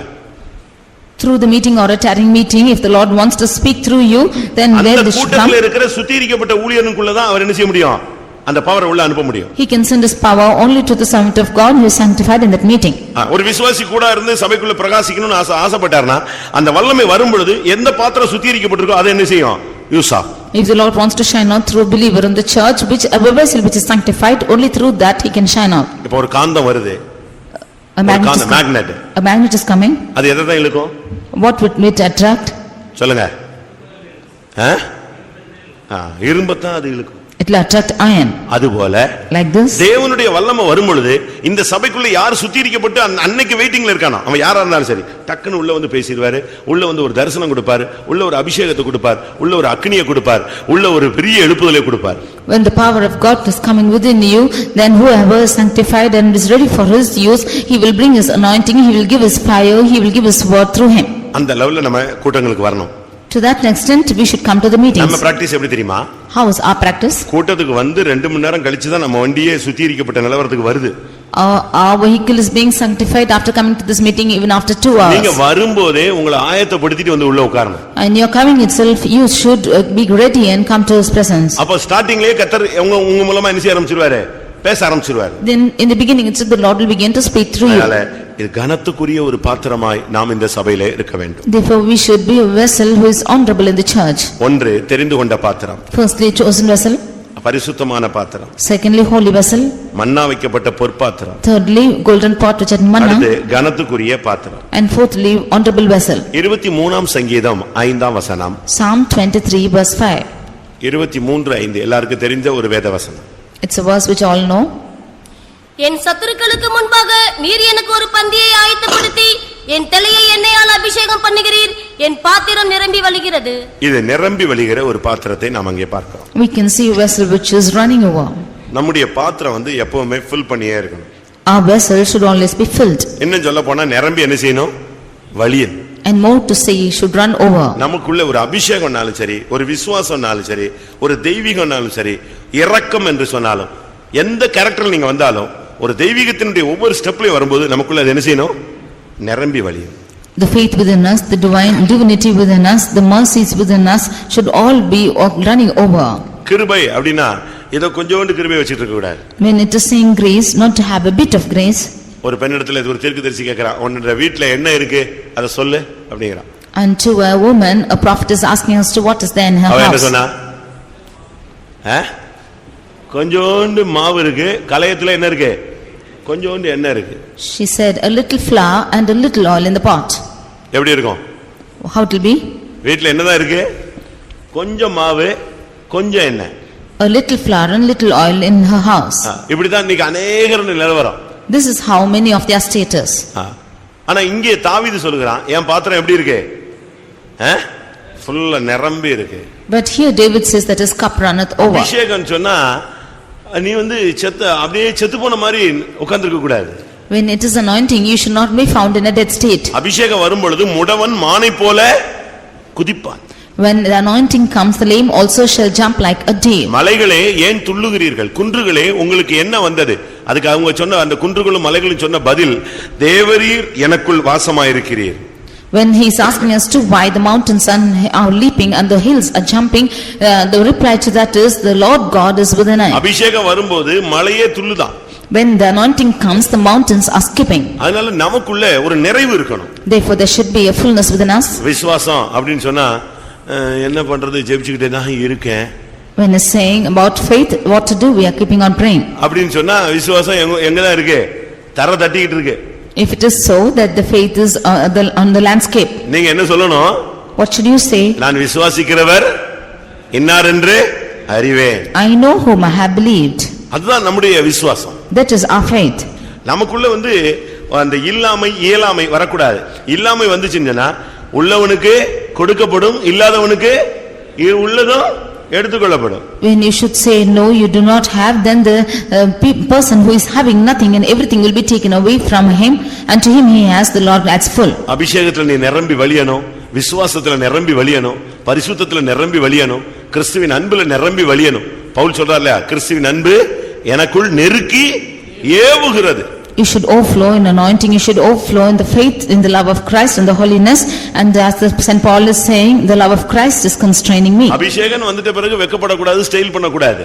When the anointing comes, you should not be ashamed and be confounded. நீ உன்னுடையவன் அல்ல, for ye are not your own, நீ கிரயத்துக் கொள்ளப்பட்டவன். ye are brought with a price. பரிசுத்தாவினுடைய ஆலயம், நீங்கள் உங்களுடையவர்கள் அல்ல என்று அறியீர்களா?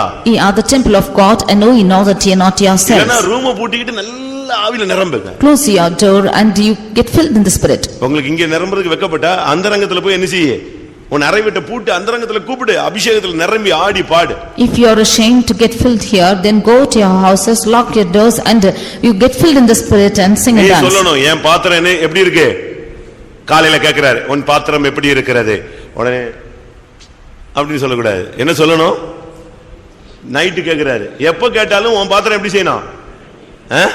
நிரம்பி வழியணும். At morning or night, whenever he asks us to how much is your vessel, then you should not just look over and say this little, but your cup should run over. இதுதான் தெய்வீகமான பாத்திரங்களுடைய தன்மைகள். This is the attitude of a divine vessel. தெரிந்து கொண்ட பாத்திரம், A chosen vessel, பரிசுத்தமான பாத்திரங்கள், a holy vessel, பொற்பாத்திரங்கள், golden pot, கனத்துக்குரிய பாத்திரங்கள், honorable vessel, நிரம்பி வழிகிற பாத்திரங்கள். and cup that runneth over. இந்த நிலவரம் நம்ம சபையில இருந்துச்சுன்னா நாசரேத்து எங்கேயோ போய்டும். If this state is found in our church, Nazareth goes somewhere. New நாசரேத்னு வச்சிரலாம். நியூ We நாசரேத். can call it as New Nazareth. அப்படி ஒரு தன்மை நமக்குள்ள வந்துரும். That attitude will come into us. ஆனா நம்மில் அநேகருடைய நிலவரம் எப்படி? But how is the state of many of us? Jeremiah 14 Jeremiah chapter 16, 14 chapter 14, 3 வசனம். verse 3. அவர்களில் பிரபலமானவர்கள் தங்கள் சிறுவர்களை தண்ணீருக்கு அனுப்புகிறார்கள். இவர்கள் பள்ளங்களுக்கு போய் தண்ணீரை காணாமல் வெறும் பாத்திரங்களோட திரும்பி வருகிறார்கள். வெட்கி நாணி தங்களை தலையை மூடிக்கொள்கிறார்கள். அவர்கள் தண்ணீரை காணாமல் என்ன பாத்திரத்தோட வர்றாங்க? நிரம்பி வெளியிற பாத்திரங்கள் அல்ல. என்ன பாத்திரம்? வெறும் பாத்திரம். They found no water, and not with overflowing vessels but with empty எத்தனை vessels. பிரசங்கத்தை கேட்டுட்டும் நீ ஏன் வெறும் பாத்திரமா திரும்பி போற? After hearing so many messages, why are you returning back to this empty vessel? எத்தனை வாக்குத்தத்தங்களை படிச்சிட்டும் ஏன் நீ வெறும் பாத்திரமாய் திரும்பி போகிறாய்? After reading so many promises, why are you going back empty? எத்தனை உபதேசங்களை கேட்டும் ஏன் இன்னும் நீ வெறும் பாத்திரமா இருக்கிறாய்? After hearing so much of doctrines, why are you still as empty vessel? எத்தனை மணி நேரம் ஜெபிச்சிட்டும் கடைசில நீ ஏன் வெறும் பாத்திரமா திரும்பி போகிறாய்? After praying for hours together, why are you returning back as empty vessel? இவர்கள் பள்ளங்களுக்கு போய் தண்ணீரை காணாமல் வெறும் பாத்திரங்களோடு திரும்பி வருகிறார்கள். வெக்கி நாணி தங்கள் தலையை மூடிக்கொள்கிறார்கள். They came to the pits and found no water. They returned with their vessels empty. They were ashamed and confounded, covered their heads. நீங்கள் எல்லாம் வெறும் பாத்திரங்களாக போயிடக்கூடாது. You should not be as empty vessels. இத்தனை வருஷம் ஓடிட்டு கடைசில உன் பாத்திரத்தின் நிலவரம் என்ன? Empty. After running for so many years, the state of your vessel is empty. அப்படி எத்தனை பாத்திரங்கள் இருக்கு? How many vessels are found like this? கர்த்தர் பேசினாரா? இல்ல. Did the Lord speak to you? No. ஏதாவது ஆலோசனை கிடைச்சதா? இல்ல. Did you receive any counsel? No. ஏதாவது தரிசனம் கிடைச்சதா? Did you find any vision? இல்ல. No. சொப்பனம் கிடைச்சதா? Had you any dream? இல்ல. No. அபிஷேகம் கிடைச்சதா? Did you receive the anointing? இல்ல. No. இல்ல இல்ல இல்ல இது ஒரு ரைம்ஸ் மாதிரி பாடிட்டே இருந்தா என்ன பிரயோஜனம்? If you- அப்ப உன்னுடைய பாத்திரம் என்னைக்கு நிரம்ப போகிறது? இன்னும் நீ வெறும் பாத்திரமாகவே நீ திரும்பி போகிறாயா? If you keep on saying no to your answers, then when will your vessel be filled? Will you still be empty? ஒரு தீர்க்கதரிசி கடன் வாங்கிவிட்டு செத்து போய்விட்டான். A prophet got debts and died. அவனுடைய மனைவியையும் பிள்ளைகளையும் கடன் கொடுத்தவன் வந்து நெருக்கினான். And the debtors came and constrained both his wife and children. ஒரு கட்டத்துல அந்த ரெண்டு பிள்ளைகளையும் அடிமைகளா எனக்கு தான் கேட்டான். And at one instant he came and asked his sons to give as a slave. அவ கொஞ்சம் டைம் கேட்டுட்டு தீர்க்கதரிசிட்ட ஓடினாள். She asked for time and went to the prophet. அப்ப அவன் கேட்டான், Then he asked, நான் இப்ப என்ன செய்யணும்னு நினைக்கிறேன்? What do you think I should do? சரி உன்னிடத்துல என்ன இருக்கிறதுன்னு கேட்டான். Then he asked, What do you have with you? அவட்ட என்ன இருந்துச்சு? What was there with her? அவட்ட என்ன இருந்தது? ஒரு குடம் எண்ணெய் இருந்தது. She had a pot full of oil. தீர்க்கதரிசி சொன்னா நீ வீட்டுக்கு போ. And the prophet said, Go to your வெறும் house. பாத்திரங்கள் எல்லாம் வாங்கு. Get empty vessels. பக்கத்து வீடு எங்கெங்கெல்லாம் வெறும் பாத்திரம் இருக்கோ எல்லா வெறும் பாத்திரத்தை என்ன செய்ய? வாங்கு. Wherever there are empty vessels around by your neighbors, get இந்த them. எண்ணெயை fill பண்ணிட்டே இரு. And fill this oil in oil. இது என்ன விளங்கிக் கொள்கிறோம்? What do we understand from this? அந்த தீர்க்கதரிசியின் வீட்டிலும் வெறும் பாத்திரங்கள் உண்டு. அந்த தீர்க்கதரிசியில பக்கத்து வீட்ல இருக்கிறவங்கள்ட்ட என்ன உண்டு? வெறும் பாத்திரங்கள் தான் அதிகம் இருந்தது. In that house of the prophet and the neighbors also had only empty vessels. தீர்க்கதரிசிகளுடைய வீட்ல பக்கத்து வீட்ல இருந்தவன் யாரு? Who was in the neighborhood of that prophet? சொல்லுங்க. தீர்க்கதரிசிகளின் புத்திரருங்கிறது ஒரு கூட்டம். The sons of the prophets are a group. அவங்க எல்லாரும் ஒரே குரூப்பா தான் இருப்பாங்க. They will be found in a group. அப்ப பக்கத்துல இருந்தவனு தீர்க்கதரிசிகளின் புத்திரன் தான். அவங்க வீட்லயும் பாத்திரங்கள் எப்படி தான் கிடக்கு? ஊருக்கு மட்டும் தீர்க்கதரிசனம். ஆனா இங்கே பாத்திரம் கேட்டா empty. The neighbors are also sons of the prophets. They are prophesying for the whole of the people of the town, but their vessels are all empty. கடைசில என்ன நடந்தது? Finally what happened? இரக்கமுள்ள தேவன் என்ன பண்ணார்? இந்த எம்டிஸ்லாம் ஃபில் பண்ண ஆரம்பிச்சார். The merciful God wanted to fill these empty vessels. இவங்க வீட்ல இல்ல எல்லா பாத்திரத்தையும் வாங்கிட்டு வந்து வீட்ல வை ஊத்துனா நினைஞ்சிட்டே இருக்கும் நிரம்பிக் கொண்டே இருக்கும். You bring all the empty vessels and keep in your house, and when you pour out it will get filled. கர்த்தர் உன்னை நிரப்புகிற ஒரு வாழ்க்கை இருக்கிறது. There's a life where the Lord fills you. அந்த வாழ்க்கைக்கு நீங்கள் உங்களை சமர்ப்பிக்க வேண்டியது அவசியம். For that life you should surrender yourselves. அந்த பெண் போய் தீர்க்கதரிசனத்தை கேட்ட பொழுது அந்த ஒரு குடம் எண்ணெயை வச்சு अनेक வெறும் பாத்திரங்களை கர்த்தர் நிரப்பினார். When that widow went and asked that prophet, with that one pot of oil the Lord filled many pots. இதுல என்ன விளங்கிக் கொள்கிறோம்? What do we understand from this? ஒன்று வெறும் பாத்திரங்கள் இருக்கிறது. One thing, there are empty vessels. நிரம்பி வழிகிற பாத்திரத்தை வைத்து अनेक பாத்திரங்களை என்ன செய்ய முடியும்? நிரப்ப முடியும். With the overflowing vessels the Lord can fill many empty நீ ஒரு vessels. நிரம்பி வழிகிற இல்லாவிட்டால் ஒரு நிறைவான பாத்திரமாக நீ இருந்தா ஓ மூலமா अनेகரை கர்த்தர் நிரப்புவார். If you be an overflowing vessel, then through you the Lord can fill many other vessels. நீங்க வெறும் பாத்திரமா இனிமேல் இருக்க கூடாது. You should not be found as empty vessels anymore. இரண்டாவதாக Secondly, யோவான் எழுதின சுவிசேஷம். John the Gospel. நான் முதலாவது நல்ல பாத்திரங்களை சொன்னேன். அடுத்து பாதிக்கப்பட்ட பாத்திரங்களை சொல்லிட்டு வர்றேன். Firstly, I told of the good vessels and the vessels that are affected. அதுல முதல் இது வெறும் பாத்திரம். And of it first is empty vessel. இரண்டாவதாக Secondly, யோவான் John 19ஆம் அதிகாரம் chapter 19 29ஆம் வசனம். verse 29. காடி நிறைந்த பாத்திரம் அங்கே வைக்கப்பட்டிருந்தது. காடி நிறைந்த பாத்திரம் அங்கே வைக்கப்பட்டிருந்தது. Vessel full of vinegar was kept there. அந்த பாத்திரம் ஃபுல்லா எது நிரம்பி இருந்துச்சு? What was filling that vessel? என்னது? எண்ணெய் இல்ல. There's no oil. தண்ணி இல்ல. என்னது? காடி நிறைஞ்சிருந்துச்சு. There is neither oil nor water but full of vinegar. vinegar அந்த காடினா என்ன? What is the meaning of vinegar? ஒரு விதத்துல கசப்பு. One hand it's bitterness. மற்றொரு விதத்துல அது ஒரு போதை. Other hand போதை, drugs. it's a drug. அதாவது அத குடிச்சிட்டா வேதனையை மறக்க வைக்கும். If you should drink that, then it will forget the pain. அதனால தான் இயேசு அதை டேஸ்ட் பண்ணிட்டு வேதனையை மறக்கிறது எனக்கு வேண்டான்னு சொல்லிட்டார்.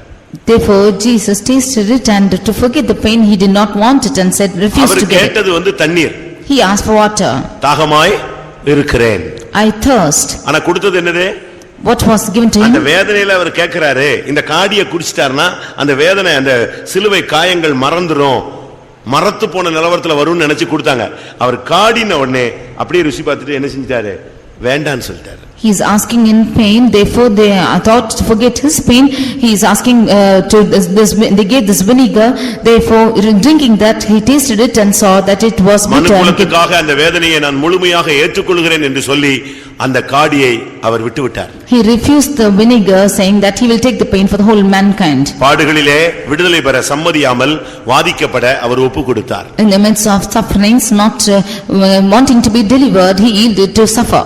ஆண்மை ஆனபடினால் மேன்மையான உயிர்த்தெழுதலுக்கு அவர் பங்குள்ளவராய் மாறினார். Therefore he became a partaker of a better resurrection. ஆனா நம்முடைய பாத்திரம் எப்படி இருக்கு? But how is our vessel? காடி கசப்பு நிறைஞ்ச காடியா? Is it full of vinegar? உங்க பாத்திரம்லாம் எப்படி இருக்கு? How is your vessel? எப்ப பார்த்தாலும் துக்கம். Always grief. மூஞ்சில அருளே இல்லை. There is no shining in the faces. பணம் வந்தாலும் அப்படித்தான் இருக்கு, பணம் வராட்டாலும் அப்படித்தான் இருக்கு. Whether money comes or not, it's like that. சமாதானம் இருந்தாலும் அப்படித்தான் இருக்கு, சமாதானம் இல்லாட்டாலும் அப்படித்தான். Whether you have peace or not, it's like that. நல்ல ஆவியில் நிறைஞ்சாலும் முகம் அப்படித்தான் இருக்கு, நல்ல ஆவியில் நிரம்பாட்டாலும் அப்படித்தான் இருக்கு. When you get goodly filled in the spirit, your face is like that. Even without filling, you are like that. சூரியனுக்கு அடுத்து கொண்டு போய் நிப்பாட்டினா கூட இருள் அடைஞ்சுதான் இருக்கு. Even if you have to be placed near the sun, it will be darkened. உள்ள இருதயத்தின் நிலவரம் தான் அகத்தின் அழகு எங்க தெரியுது? முகத்துல தெரியுது. The face is the index of mind. நம்முடைய பாத்திரம் காடி நிறைஞ்சதாக இருக்க கூடாது. And our vessel should not be full of vinegar. துக்கம், கோபம், பகை, வைராக்கியம், கசப்பு, இப்படி எட்டி இதெல்லாம் நிறைஞ்சதா உள்ள வச்சிட்டு இருந்தா எப்படி இருக்கும்னு யோசிச்சு பாருங்க. You just think as to how it will be if you are filled with grief and anger and agony and so on, how it will be. நம்முடைய பாத்திரம் எப்படிப்பட்ட பாத்திரம் யோசிங்க. How is our vessel? You just think and காடி see. நிறைந்த பாத்திரமா, மண்ணா வைக்கப்பட்ட பொற்பாத்திரமா? Is it a vessel full of vinegar or a golden pot which had manna? காடி நிறைஞ்ச பாத்திரத்தை வச்சுக்கிட்டு குடும்பத்துல நடத்தணும்னு நினைச்சீங்கன்னா டெய்லி சண்டை தான் இருக்கும். If you are wanting to lead your families with a vessel full of vinegar, every day they'll be fighting. காடி நிறைந்த பாத்திரத்தை வச்சுட்டு நீங்க எங்க போனாலும் கசப்பு தான். ஏன்னா உள்ள இருக்கிறது என்னதான் இருக்கு? உள்ள என்னதான் இருக்கு? ஒரு நாள் ஆனாலும் 7 நாள் ஆனாலும் 15 வருஷம் ஆனாலும் சரி, கல்யாணம் கட்டி 40 வருஷம் ஆனாலும் உள்ள இருக்கிறது காடினா வெளிய வர்றது கசப்பு தான். If there is a vessel which is full of vinegar, which is full of bitterness within you, whether it is 1 day, 7 days, 15 days or even years together after marriage, that will be only bitter. இத கொட்டிட்டு வெறும் பாத்திரமா மாறி ஆண்டவருக்கு முன்னால போய் உட்கார்ந்து இன்னைக்கு நிரப்பப்பட்ட வாழ்க்கைக்குள்ளே நீங்கள் வாருங்கள். You throw out this bitterness from off the vessel, you become empty vessels, go to the presence of God and be filled with that vessel. சங்கீதம் 31:12. Psalm 31 verse 12. சங்கீதம் 31:12. செத்தவனைப் போல எல்லாராலும் முழுவதும் மறக்கப்பட்டேன், உடைந்த பாத்திரத்தைப் போல் ஆனேன். இங்கே இந்த பாத்திரம் உடைஞ்சு போயிடுச்சு. Here this vessel is broken. அவன் சொல்றான், நான் உடைந்த பாத்திரம் போல மாறிவிட்டேன். He is still in the time like a broken vessel.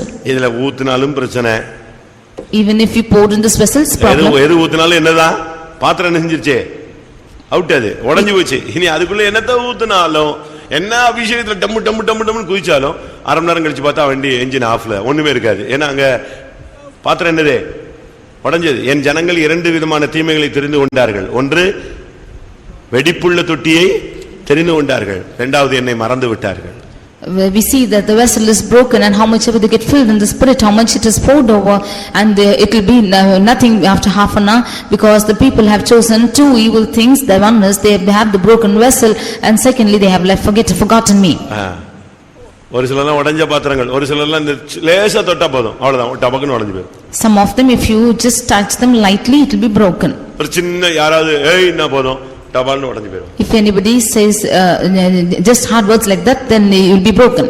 உடைஞ்சு போன பாத்திரங்கள் இருக்கா? Do you have broken vessels? உடைஞ்சு போன பாத்திரங்கள் இருக்கா? Are there broken vessels? நீங்களே உடைக்கிறது ஒண்ணு இருக்கு, தேவன் உடைக்கிறது ஒண்ணு இருக்கு. You yourself are breaking yourselves, but there is a period where God is breaking. உனக்குள்ள பெருமை இருந்தா தேவன் உன்னை உடைச்சு நொறுக்குவாரு. If you have pride within you, then the Lord will break you. இல்லாவிட்டா சூழ்நிலைகள்ல நீயே உடைவாய். Or in the midst of situations, you yourself will be broken. யாராவது அப்படியே உடைந்த பாத்திரம்னு தாவீதை போல அறிக்கையிடுறீங்களா? Are you anybody confessing that you are a broken vessel?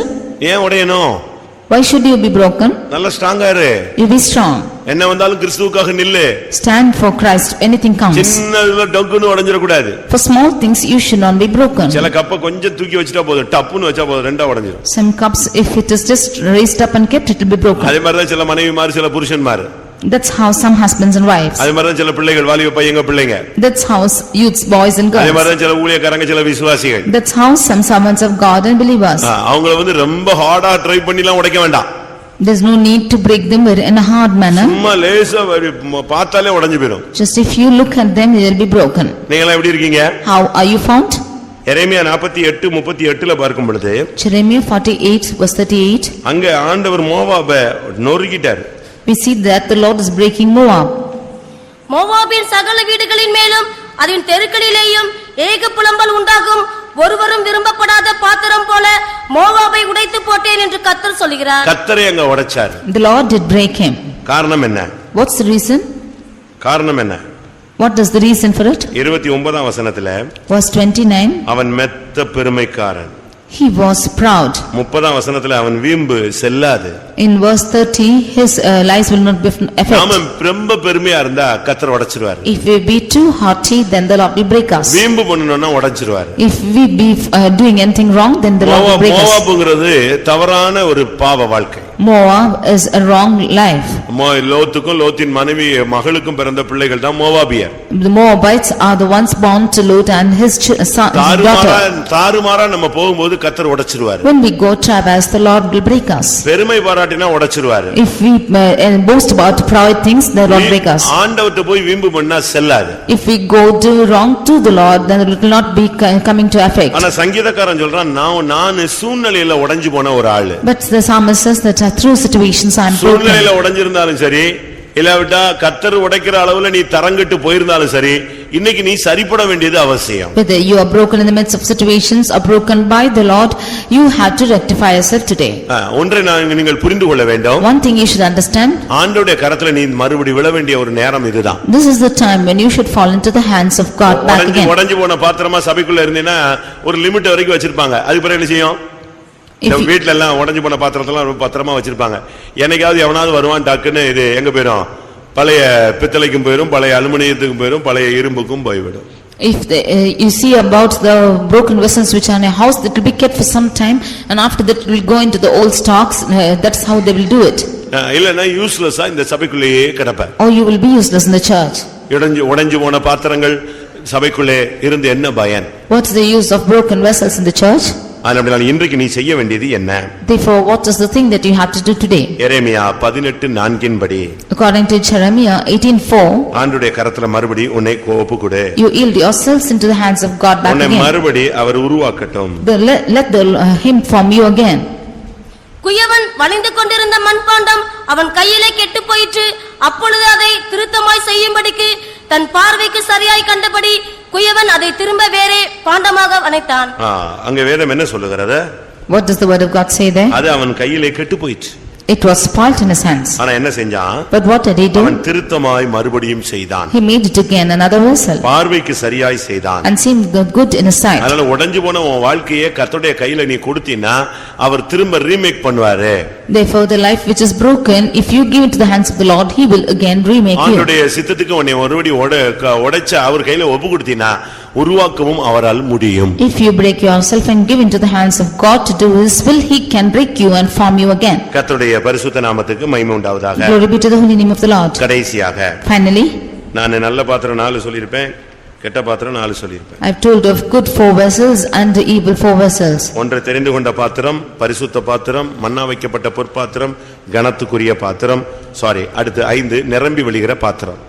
And there are 5 vessels which are said, that one is தெரிந்து கொண்ட பாத்திரம், the chosen vessel, பரிசுத்தமாக்கப்பட்ட பாத்திரம், and the holy vessel, பொற்பாத்திரம், golden pot, கனத்துக்குரிய பாத்திரம், honorable vessel, நிரம்பி வழிகிற பாத்திரம். and the vessel which is overflowing. அடுத்து பாதிக்கப்பட்ட நிலவரங்கள், And nextly vessels which are affected, வெறும் பாத்திரங்கள். empty vessels, இரண்டாவது காடி நிறைந்த பாத்திரங்கள். and vessel full of vinegar. மூன்றாவது உடைந்த பாத்திரங்கள். Thirdly broken vessels. நான்காவது கனவீனமான பாத்திரம். Fourthly dishonorable vessels. 2 தீமோத்தேயு 2:20 கனவீனத்துக்குரிய பாத்திரம் சொல்லிருக்கு. 2 Timothy 2:20 we see of dishonorable vessels. அது சபைக்குள்ளே இருந்தே யூஸ்லெஸ், அதாவது பிரயோஜனமற்ற, அப்படியே எல்லாரும் ஒதுக்கி தள்ளுகிற ஒரு வாழ்க்கை. Those are the lives which are in the church and being set out by all. அங்க இருக்கு கனத்துக்குரியவைகளும் கனவீனத்துக்குரியவைகளும் அப்படின்னு சொல்லிருக்கு. We see of them which are to honor and some to dishonor. ஆனா சபையில நீங்க சரீரமாகிய இத பாத்தீங்கன்னு சொன்னா கனவீனத்துக்குரியதுதான் கனம் பெற்றதாக வேதம் சொல்லுகிறது. When you see the church which is the body of Christ, we see that which was honorable was made dishonor. நீங்க சபைக்குள்ள கனவீனமாக இருக்க கூடாது. You should not be dishonorable in the church. கர்த்தர் உங்களை கனம் பண்ணுகிற ஒரு வாழ்க்கைக்கு நீங்கள் கடந்து வர வேண்டியது அவசியம். You should come to a life where the Lord is honoring your life. கனவீனத்துக்குரிய பாத்திரங்களாக நம்முடைய சபையில இருந்தோம்னு சொன்னா மற்றவங்க நம்ம வச்சே சபையை குற்றம் சாட்டுவாங்க. If you be the ones who are dishonorable in the church, then the others will accuse us keeping ourselves. சபையில ஒரு ஆள் கனவீனமா இருந்தான்னா அவனை வச்சு சத்திய மார்க்கம் தூஷிக்கப்படும். If there is someone dishonorable in the church, because of him this path of truth will be accused. உங்க சபைக்கு வர ஆள் இப்படி செஞ்சான், The person who is coming to your church did like உங்க this. சபையில உள்ள ஆள் இப்படி பேசினா, The one in your church spoke like இப்ப this. கனவீனமா நீ இருந்த சபைக்குள்ள இருந்தீனா உன் நிமித்தம் ஆண்டவருடைய நாமமும் தூஷிக்கப்படும், சத்திய மார்க்கமும் தூஷிக்கப்படும். If you are found dishonorable in the church, then because of you the name of God will be accused, and also the truth path also will be accused. இது நாலாவது பாத்திரம். This is the 4th vessel. ஐந்தாவது Fifthly விரும்பப்படாத பாத்திரம். the vessel which is not liked. நாம் விரும்பப்படாத பாத்திரமாக போய்விடக் கூடாது. We should not be the vessel which is not pleased. கர்த்தர் நம்ம நேசித்து தான் இந்த சபைக்குள்ள கொண்டு வந்தார். The Lord loving us brought us into this church. ஏசாவை வெறுத்தேன், யாக்கோபை நேசித்தேன். I hated Esau but loved Jacob. நம்ம எல்லாம் நேசித்து தான் கர்த்தர் கொண்டு வந்திருக்கிறார். The Lord has loved us and brought us ஆனா here. கர்த்தர் நம்மள வெறுக்கிற லெவல்ல நம்ம வந்தற கூடாது. But we should not come to a state where the Lord hates us. சவுலை நீங்கள் வேதத்திலே பார்த்தால், when you consider Saul in the word of God, பழைய ஏற்பாட்டு சவுலை, the Old Testament Saul, அவனை தேடி அழகாக கொண்டு வந்து ராஜாவா மாத்தினார். the Lord sought for him and made him a king. ஆனா ஒரு லிமிட்டுக்கு பிறகு அவர் சொன்னாரு, அவனை நான் கொண்டு வந்ததுக்காக நான் என்ன செய்றேன், ரொம்ப வேதனைப்படுறேன்னு சொன்னார். But after a certain limit the Lord said that I am grieved for bringing him. அதுபோல like this மனிதனை நல்லா உண்டாக்குனாரு. the Lord made man beautifully. அவன் தடுமாறின பொழுது அது அவருக்கு பயங்கர வேதனையா இருந்தது. when he stumbled it was grievance to him. ஆதியாகமம் 6ஆம் அதிகாரத்துல பார்க்கும் பொழுது, Genesis chapter 6 6ஆம் வசனத்துல, verse 6, மனுஷனை உண்டாக்குனதற்காக கர்த்தர் மிகவும் மனஸ்தாபப்பட்டார், அது அவர் இருதயத்துக்கு व्यसनமாய் இருந்தது. It repented the Lord that he made man on the earth and grieved him at his heart.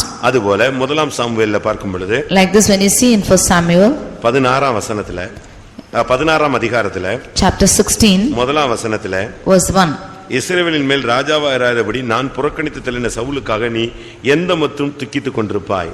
how long wilt thou mourn for Saul, seeing that I have rejected him from reigning over Israel? அவனை குறித்து இன்னொரு இடத்துல பேசும் பொழுது, about him when he speaks in another place, அவனுக்கு நிமித்தம் கர்த்தர் மிகவும் விசனப்பட்டார்னு இருக்கு. it says that the Lord is grieved concerning him. சவுலை ராஜாவாக்கினதுக்காக கர்த்தர் விசனப்பட்டாராம். The Lord is grieved for making Saul as king. நாம அப்படிப்பட்ட ஒரு நிலவரத்துக்குள்ள வரவே கூடாது. We should not come to such a state. எந்த சூழ்நிலையிலும் நாம அந்த நிலவரத்துக்கு தள்ளப்படக்கூடாது.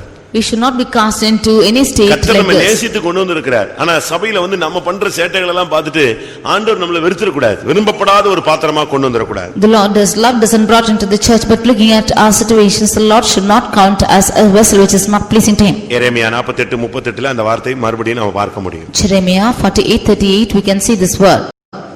மோவாபின் சகல வீடுகளின் மேலும் அதன் தெருக்களிலேயும் ஏக புலம்பல் உண்டாகும், ஒருவரும் விரும்பப்படாத பாத்திரம் போல.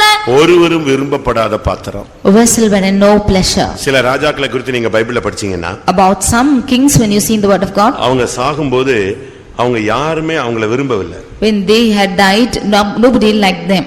ஒரு சில பெற்றோர்கள் சாகும்போது பிள்ளைகளுக்கு அந்த ஆள் சாவட்டும் அப்படின்னு சொல்றான்.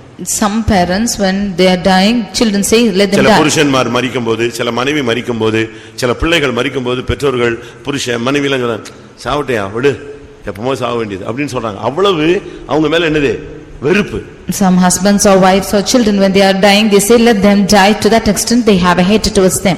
இரண்டாம் நாளாகமம் 21:20 பார்க்கும் பொழுது 2 Chronicles 21:20 அங்கே ஒரு ராஜாவை பற்றி சொல்லி இருக்கிறது. 32 வயசுல அவன் விரும்புவார் இல்லாமல் செத்து போனான். The about king it is said when he was 32 he died with a death where nobody liked. 32 வயசுல சாவுறான். ஆனா அவன் எப்படி செத்தானா?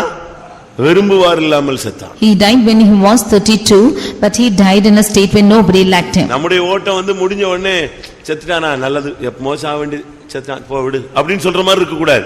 At the end of our race we should not think be told like this that if he's died let it's good because he has to died before. ஓசியா 8ஆம் அதிகாரம் Hosea chapter 8 8ஆம் வசனத்தை பாருங்க. verse 8.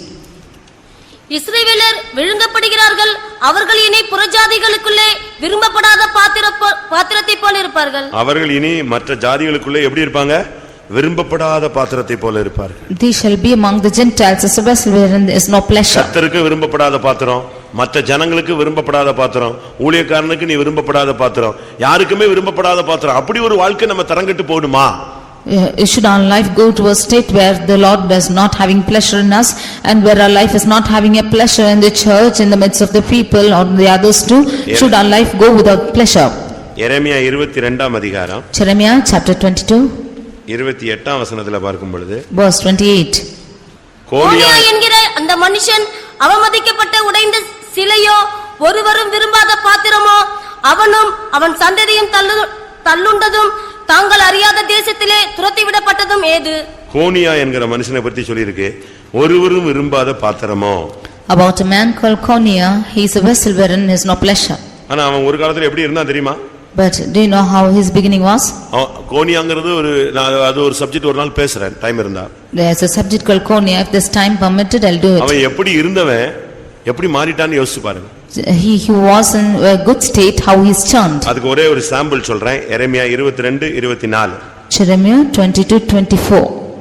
யூதாவின் ராஜாவாகிய யோயாக்கீமின் குமாரன் கோனியா என் வலது கையில் முத்திரை மோதிரமாய் இருந்தாலும் அதிலிருந்து உன்னை கலற்றி எறிந்து போடுவேன் என்று. அவன் எப்படி இருந்தானா? How was he found? அவனுடைய ஸ்டார்டிங் ஸ்டேஜ் என்ன? How was his beginning? ஆண்டவருடைய வலது கையின் முத்திரை மோதிரம். He was the signet upon his right hand of God. ஆவியிலே ஆரம்பம் பண்ணின ஒரு வாழ்வு. A life which is beginning with the spirit. ஆனா முடியும் போது அவனை பத்தி பைபிள் என்ன சொல்லுது? எப்படி மாறிட்டான்? விரும்பப்படாத பாத்திரமா போயிட்டான். But about his end the word of God says that he is a vessel where there is no pleasure. இப்படி ஒரு ஓட்டம் நம்முடைய யாருடைய வாழ்க்கையில வந்து முடிய கூடாது. Such an end should not come into any of your lives like this. முடியும் போது நம்முடைய ஓட்டம் ஜெயமா முடியணும். எல்லாரும் வெறுத்து ஒதுக்கி நிர்பந்தமான நிலவரத்தில் நீ முடிவை சந்திக்க கூடாது. When our race is getting over, then we should be finishing our life which is liked by all, not be having pleasure. நீ எப்படிப்பட்ட பாத்திரம்? What a vessel are you? உன் நிலவரம் என்ன? What's your state? அப்படியே கண்களை மூடுவோம். Let us all yield ourselves to the Lord. கண்களை மூடுவோம். Let us close our eyes. கர்த்தருடைய சமூகத்தில் நம்மை தாழ்த்தி ஒப்பு கொடுப்போம். Let us surrender ourselves in the presence of God. வேத வசனம் கொஞ்ச நேரம் நமக்குள்ளே ஆளுகை செய்ய இடம் கொடுப்போம். Let us give room for the word of God to reign within us. அந்த வசனத்தின் சக்தி உள்ளுக்குள்ளே பாய்ந்து வரட்டும். The power of this word, let it come into our hearts. கர்த்தருடைய வார்த்தை உன் இரண்டு காதுகளிலும் தொனித்து உன் இருதயத்திலே போய் உன்னுடைய ஆவி ஆத்துமா சரீரத்திலே உன்னை சற்பெடுத்தட்டும்.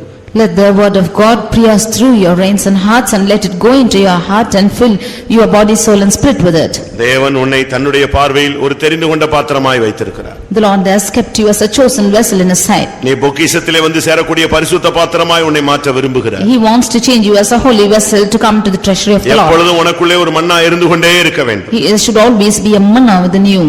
மனுஷன் பார்வையிலே நீ கனம் பண்ணப்படாவிட்டாலும் தேவனுடைய பார்வையிலே நீ கனத்துக்குரிய பாத்திரமாய் இருக்க வேண்டும். Although you are not honored before men, you should be an honorable vessel in the sight of God. இந்த உலகத்தின் ஐஸ்வரியங்கள் உனக்கு நிரம்பி வழியாவிட்டாலும் கிருபை உனக்குள்ளே நிரம்பி வழியட்டும். Although you have no riches overflowing in this world, the grace of Christ should overflow within you. உடைந்த பாத்திரமாய், வெறும் பாத்திரமாய், காடி நிறைந்த பாத்திரமாய், கனவீனமான பாத்திரமாய், விரும்பப்படாத பாத்திரமாய் வாழ்க்கை வாழ வேண்டாம், ஊழியம் செய்ய வேண்டாம்.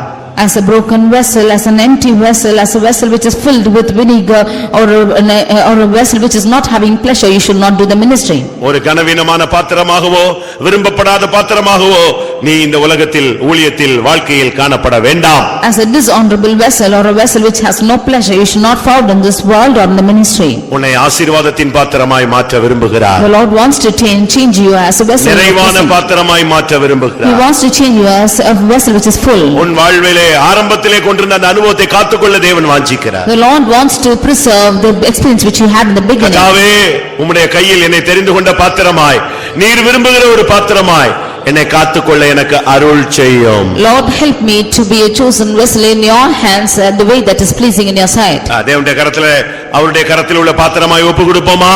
Let us give ourselves as a vessel in his hands. ஆண்டவரே உம்முடைய கையிலே எஜமானுடைய உபயோகத்துக்கு உரிய ஒரு பாத்திரமாய் என்னை மாற்றும், என்னை சமர்ப்பிக்கிறேன் என்று சொல்லுங்கள். கிருபையினால் கர்த்தர் நிரப்பி நம்மை நடத்தட்டும். You say, Lord, I surrender myself into your hands to make me use of the master's use, and the Lord might fill you with his grace. Hallelujah, hallelujah, hallelujah, hallelujah. ஆமென். வெறும் பாத்திரமாய் வந்தால் நிரப்பும்படியாக ஒப்பு கொடுங்கள். ஹல்லேலூயா. உடைந்த பாத்திரமாய் இருந்தால் உருவாக ஒப்பு கொடுங்கள். மறுபடியும் கர்த்தர் நம்மை நேசிக்கிற பாத்திரமாய் மாறுவோம்.